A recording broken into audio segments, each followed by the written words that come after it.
कैसा होता है वो पल जब एक बेटा अपने पिता को बचाने की आखिरी कोशिश कर रहा हो और अपनी आंखों के सामने उसे मरता देख रहा। आईसीयू के अंदर डॉक्टर लगातार सीपीआर दे रहे थे और बाहर खड़ा बेटा समझ चुका था कि अब शायद चमत्कार ही उन्हें बचा सकता है।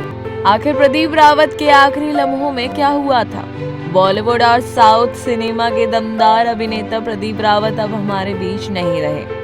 74 साल की उम्र में ब्लड कैंसर से जंग हारने के बाद 4 अगस्त को उन्होंने अंतिम सांस ली।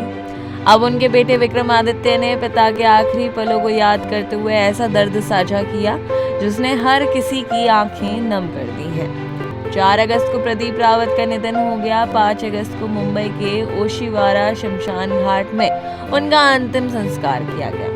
परिवार, रिश्तेदारों और फिल्म इंडस्ट्री से जुड़े कई लोगों ने उन्हें नम आंखों से अंतिम विदाई दी। विक्रमादित्य ने बताया कि शुरुआत में किसी को अंदाजा नहीं था कि बीमारी इतनी गंभीर होगी। डॉक्टरों को पहले पेट में इन्फेक्शन या किसी दूसरी समस्या का शक हुआ था।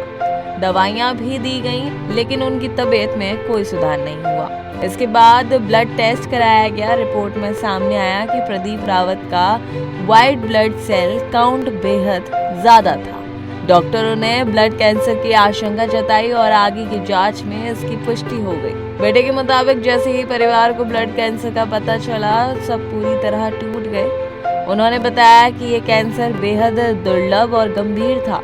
सबसे चौंकाने वाली बात ये थी कि करीब 2 महीने पहले हुई मेडिकल जांच में सब कुछ सामान्य था, लेकिन महज 1.5 महीने के भीतर बीमारी ने तेजी से विकराल रूप ले लिया।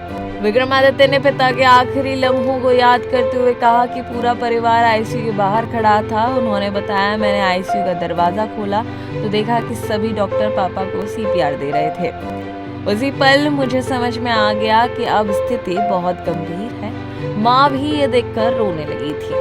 उन्होंने उन सभी लोगों का धन्यवाद किया जो इस मुश्किल समय में परिवार के साथ खड़े रहे और प्रदीप रावत को अंतिम विदाई देने पहुंचे।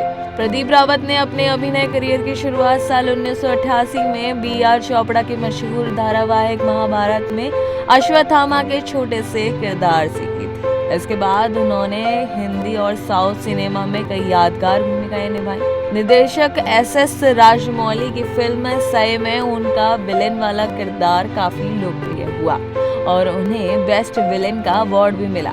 बॉलीवुड में उन्होंने गजनी जैसी सुपरहिट फिल्म में आमिर खान के सामने दमदार खलनायक की भी भूमिका निभाई। इसके अलावा उन्होंने कई बड़ी फिल्मों में अपने अभिनय से अलग पहचान बनाई।